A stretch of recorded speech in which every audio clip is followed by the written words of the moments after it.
Bharat focus పెట్టింది. America ఆంక్షల సడలింపుల తర్వాత వేగంగా చర్యలు చేపట్టిన దేశం భారతే. ఏప్రిల్ 19 వరకు అమెరికా సడలింపించింది. ఇరాన్ వద్ద 100 నుంచి 140 మిలియన్ బ్యారెళ్ల క్రూడ్ ఆయిల్ సిద్ధంగా ఉందని అంచనా వేస్తున్నారు. దీంతో ఇరాన్ క్రూడ్ ఆయిల్ పై భారత్లోని రిఫైనరీలు ఆసక్తి కనబరుస్తున్నాయి. మన దేశంలో 70 నుంచి 80 రోజులకు సరిపడా నిల్వలున్నాయి. ఇతర దేశాలతో పోలిస్తే ఇవి తక్కువే. అందుకే నిల్వలు పెంచుకోవడం, దేశంలోని డిమాండ్ను అందుకోవడానికి కేంద్రం చాలా చర్యలు చేపట్టింది. వాస్తవానికి 2018 ముందు వరకు ఇరాన్ నుంచి క్రూడ్ ఆయిల్ ను పెద్ద మొత్తంలో భారత్ కొనుగోలు చేసేది. ఆ తర్వాత మోతాదు తగ్గింది. ఇక ప్రస్తుతం పశ్చిమాసియా యుద్ధం మొదలయ్యాక క్రూడ్ ఆయిల్ సరఫరాకు ఆటంకాలు ఎదురయ్యాయి.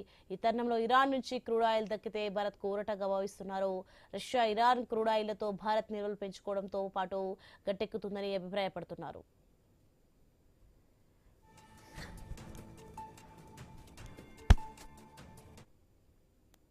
ఇక ఆసియా జిల్లాలోని ట్యాంకర్లో ప్రస్తుతం 100 నుంచి 140 మిలియన్ బ్యారెళ్ల ఇరాన్ క్రూడ్ ఆయిల్ నిల్వ ఉందని అనుకుంటున్నారు.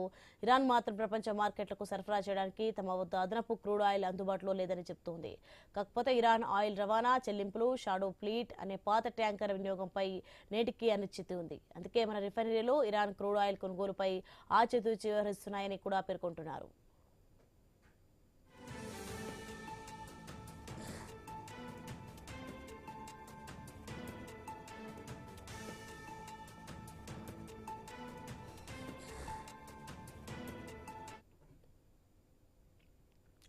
పశ్చిమాసియాలో మరో కీలక పరిణామం. బ్రిటన్